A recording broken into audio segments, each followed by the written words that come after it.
Nick from Muscle Meditations again, and this little video is about, well, I kind of called it making it first.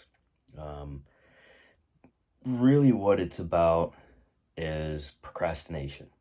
You know, those things that I don't want to do it.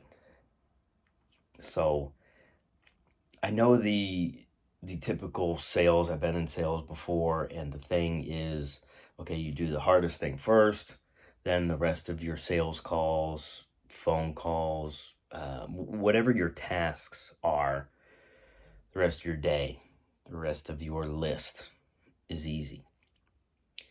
But then it made me step back and think, well, I understand that. Yeah, get the hardest one out of the way first. But why is it the hardest? What is it that makes it the hardest? Is it really the hardest? Or is it, again, one of these things that I gave it a label that it's the hardest? When how do I know? I mean, I don't have a crystal ball. How do I know that it's the hardest thing to do? Like, where did that come from?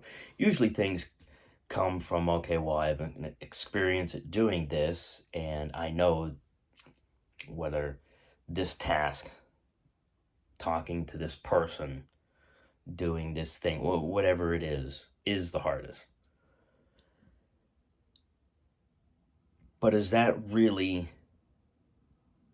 it the hardest because it is the hardest, or did I just make it the hardest because I labeled it the hardest? And take it a step back from energy work.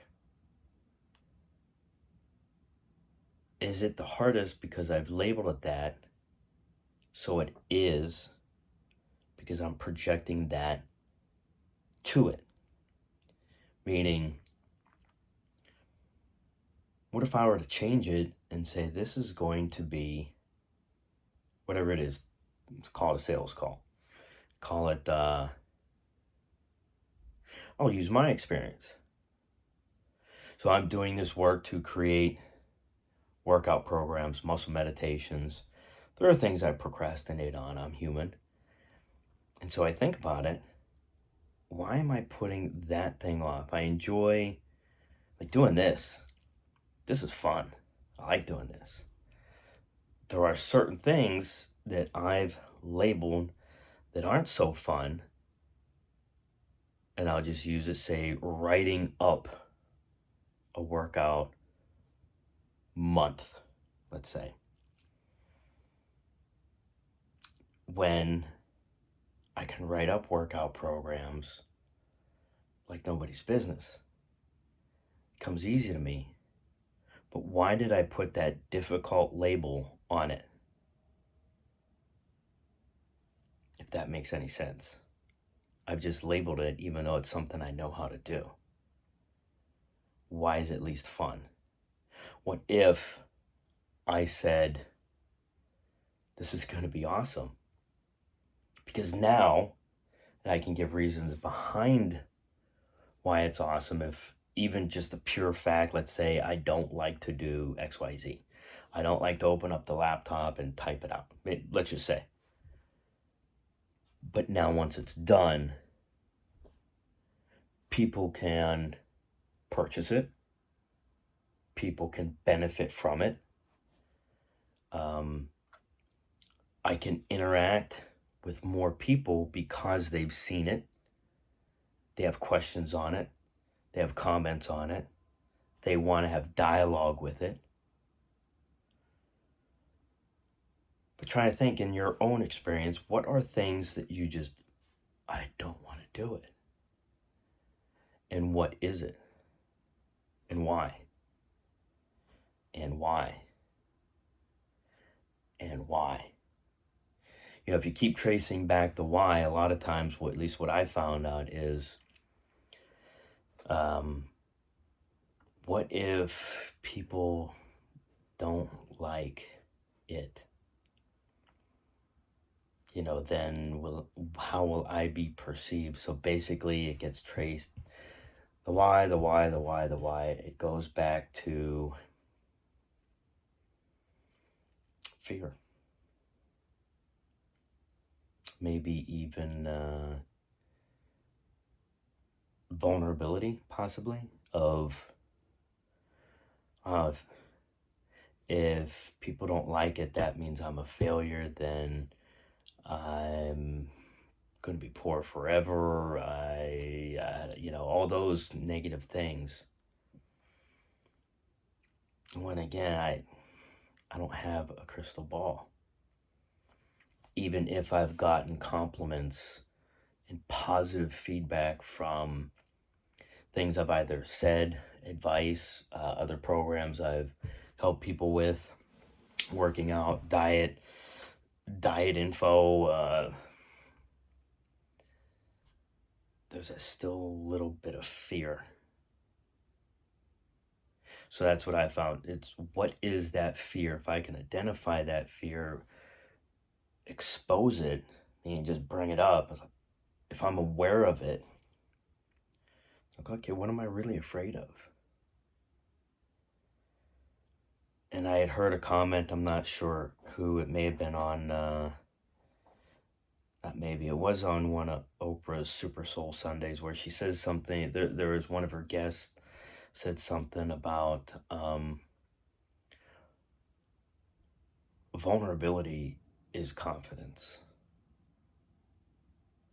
I like the saying of throw yourself out there and let the chips fall where they may. See what happens. Because none of us truly have a crystal ball. So what is there to be afraid of?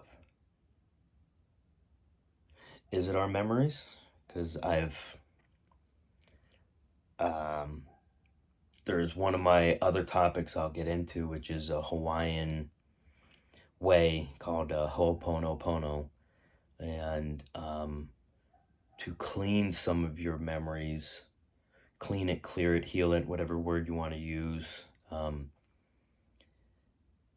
And one of the sayings in there is our biggest opponent is our memories. So if I didn't have memories, what would there be afraid? What would there be to be afraid of? You wouldn't have any fear. You don't have a memory. It's how we're afraid of stuff. Oh, because I remember what happened. At least me, I conveniently don't remember the good stuff. I remember the bad. So what I've learned is, for one, the Ho-oponopono way to clean those emotions that bubble up, those memories.